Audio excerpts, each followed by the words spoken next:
নমস্কার বন্ধুরা, গল্পে দীপান্বিতার গল্প পাঠের আসরে আজ আমি আপনাদের শোনাব আশাপূর্ণা দেবীর লেখা একটি ছোট গল্প। নাম নীল ছায়া। শুনতে থাকুন। ঋষিভারটা হাত থেকে পড়ে যেতে যেতে বেঁচে গেল। আর্তনাদ করে উঠল টুলু। হ্যাঁ, সে কি বলছো কি? আর্তনাদের শব্দে টুলুর বর কান্তি কুমারও ঘর থেকে ছুটে এলো। বললো, কি হলো? এমন চেঁচিয়ে উঠলে যে? কে ফোন করেছে? ছোড়দা, টুলু কাঁপা গলায় বলে। বলছে সেজ বৌদি মারা গেছে। শুনে কান্তি কুমারও টুলুর মতোই আর্তনাদ করে উঠল। হ্যাঁ, তার মানে? বুঝতে পারছি না, ধরো তুমি, আমার মাথা ঘুরছে। ঋষিভারটা বরের হাতে তুলে দিয়ে বিছানায় বসে পড়ল টুলু।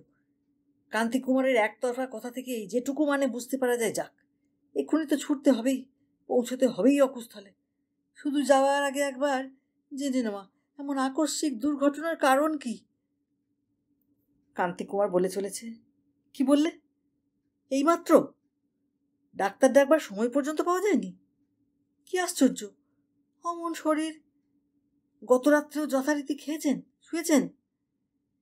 শেষদার কথা কি বললে? ও, একেবারে পাগলের মতো করছেন? তা তো করবেনই, এরকম ক্ষেত্রে পাগলামিটাই তো স্বাভাবিক। ইস, একেবারে চিকিৎসার সময় পর্যন্ত পেলেন না। আচ্ছা, আমরা এক্ষুনি যাচ্ছি, কয়েক মিনিট পরেই। এদিকে টুলুর আবার শুনে মাথা ঘুরছে। তা এ সংবাদ শুনে মাথা ঘুরল আজ বহুজনের। টুলুর সেজ বৌদির ভক্ত, অনুরক্ত, গুণগ্রাহী সংখ্যা তো কম নয়। টুলুর সেজ বৌদি মানে শুধু টুলুর সেজদার বউ নয়, সে যে অনেক কিছু। সে হচ্ছে দেশের একজন, দশের একজন। কত যশ, কত সম্মান, কত প্রতিষ্ঠা তার। সুবিখ্যাত গায়িকা আহরিকা রাই তো টুলুর সেজ বৌদি, যার গানের নামে ছেলে বুড়ো সবাই পাগল। গতকাল সন্ধ্যাতেও যিনি রেডিওতে গান গেয়ে এসেছেন, তার সুধাকণ্ঠের মাধুরী ছড়িয়ে। তার ভক্ত শ্রোতারা নির্দিষ্টকালে রেডিওর চাবি খুলে নিষ্ঠার সঙ্গে শুনেছে সে গান। স্বপ্নেও ভাবেনি তারা হঠাৎ আজ সকালেই শুনতে হবে এই মর্মান্তিক সংবাদ। শুনতে হবে সেই সুধাকণ্ঠ চিরদিনের জন্য নীরব হয়ে গিয়েছে। বিশ্বাস হতে চাইছে না কারো। টুলু ছোটদা মৃত্যুর অব্যবহিত পর থেকেই ফোন করতে শুরু করেছিল আত্মীয় স্বজন, বন্ধু বান্ধবকে। কিন্তু ক্রমশ আর তার যন্ত্রের মধ্যস্থ আদান প্রদানটা মাত্র আত্মীয় বন্ধুর মধ্যেই সীমাবদ্ধ রইল না। এ খবর আগুনের মতো ছড়িয়ে পড়েছে কলকাতার সর্বত্র। তাই মোহর জবাব দিতে হচ্ছে টুলুর ছোটদাকে, এ খবর সত্যি কিনা। সত্যি যদি তো কখন, কেন, কি অবস্থায়? উত্তর দিতে দিতে ভাষাটা মুখস্থ হয়ে গিয়েছে টুলুর ছোটদার। এই খানিকক্ষণ আগে, গতকালও গান গেয়ে এসেছেন, আজও যথারীতি সকালে চা টা খেয়েছেন। হঠাৎ বললেন শরীরটা খারাপ লাগছে। না, ডাক্তার ডাকবার সময় আর হলো কই? দুর্ভাগ্য। টুলুর ছোটদার কথাটা সত্যি, দুর্ভাগ্য বই কি।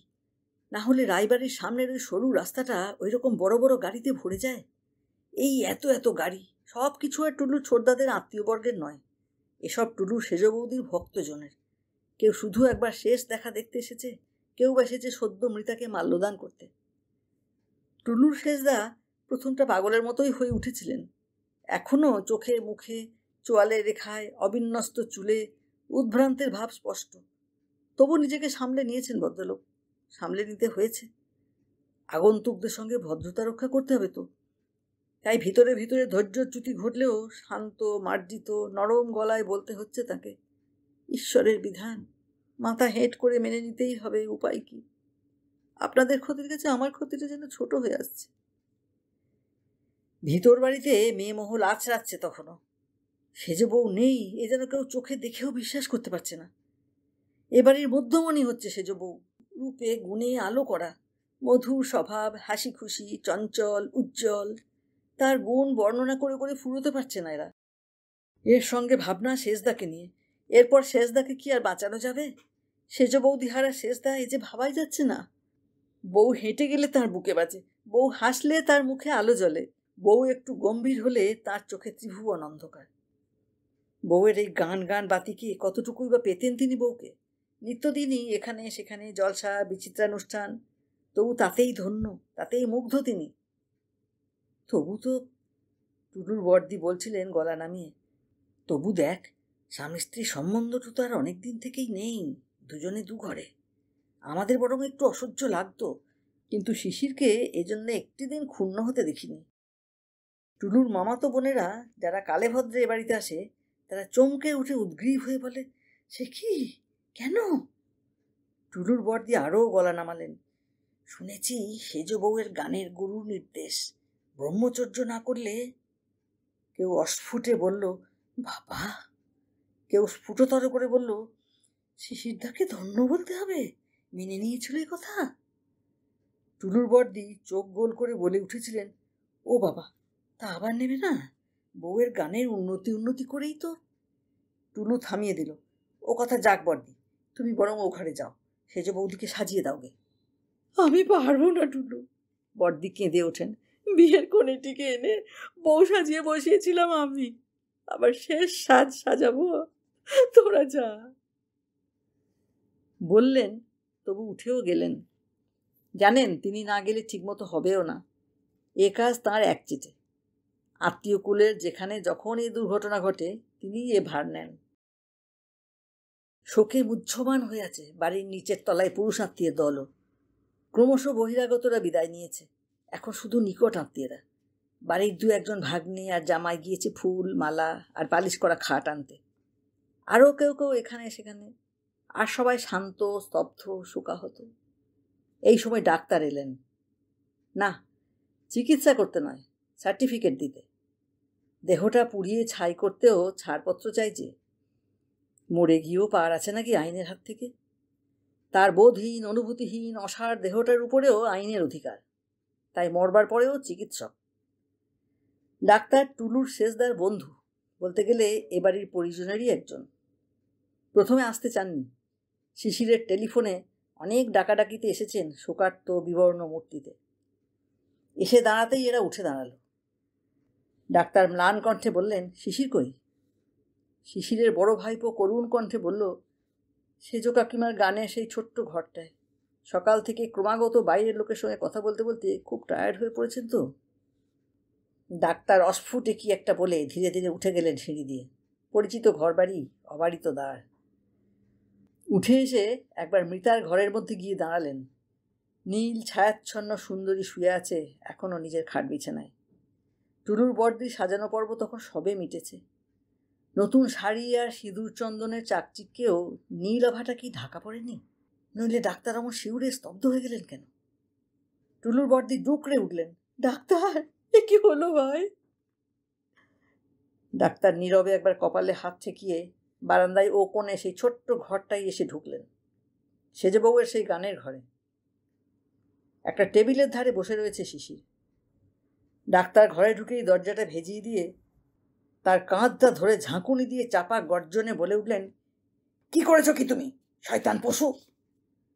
টুলুর শেষদা একটু নড়ে চড়ে বসে পরিষ্কার গলায় বললেন, লিখে এনেছ? ডাক্তার ওরই নিরুত্তাপ ভাবে একটু সামলে নিয়ে মাথা নেড়ে বললেন, ডেড বডি না দেখে লিখব কি করে? ও, ওটা বুঝি আইন নয়? তোমরা ডাক্তাররা যে আবার সর্বদা আইন বাঁচিয়ে চলো। যাক, দেখা হয়েছে তো? না, হয়নি। ডাক্তার আবার উঠলেন, দেব না আমি সার্টিফিকেট, পুলিশে হ্যান্ড ওভার করবো তোমায়। শিশিরের মুখে অদ্ভুত একটা হাসি খেলে গেল। পাগল, তাই কখনো পারো? কাগজ আনোনি? এনেছ? লেখো, সহজ, স্বাভাবিক, নির্ভেজাল, সাধারণ মৃত্যু। ওই যে কি একটা আছে তোমাদের, মৃত্যুর কারণ বুঝতে না পারলেই যেটা বলো। হ্যাঁ, করোনারি থ্রম্বোসিস। ওইটাই বসিয়ে দাও না, দেখতে শুনতেও ভালো হবে। Shut up! চাপা রূঢ় কণ্ঠে ধমকে উঠলেন ডাক্তার, তোমাকে আমি ফাঁসি কাঠে ঝোলাতে পারি, তা জানো? পারো তা জানি, প্রায় শব্দ করেই হেসে উঠল টুলুর শেষদা। আবার কিছুতেই পারো না সেটাও জানি। চাল মারছ কেন? দাম চাও নাকি? চাও তো বলো কত? 500? 1000? ডাক্তার ক্রুদ্ধ গর্জনে আরেকবার ওর কাঁধটা ঝাঁকুনি দিয়ে বলে উঠলেন, শয়তানের কি একটা সীমা থাকবে না? কই আর থাকে? তুমি? রাগে হাঁপাতে থাকলেন ডাক্তার, তুমি একটা জঘন্য জানোয়ার। নিশ্চয়, হেসে উঠল শিশির, নইলে আর তোমার বন্ধু হই?